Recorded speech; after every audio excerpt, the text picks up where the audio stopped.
प्रजासत्ताक दिन आपल्याला एक ठाम संदेश देतो.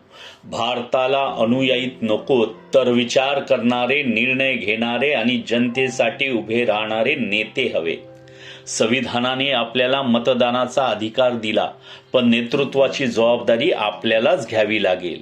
आज राजकारणाकडे बघून अनेक तरुण दूर पळतात, पण जर चांगले लोक पुढे आले नाहीत तर वाईट व्यवस्था टिकून राहते. प्रजासत्ताक टिकवायचं असेल तर तरुणांनीच नेतृत्वासाठी उभं राहिलं पाहिजे.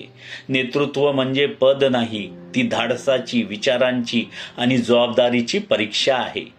जनतेचा आवाज बनणं, अन्यायाविरुद्ध उभं राहणं आणि निर्णयाची जबाबदारी स्वीकारणं हेच खरे नेतृत्व.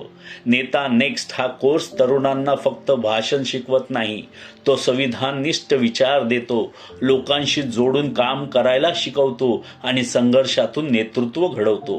कारण आज विचार करणारा तरुणच उद्या भारताचं नेतृत्व करणार आहे आणि मजबूत नेतृत्वातूनच मजबूत प्रजासत्ताक उभं राहतं.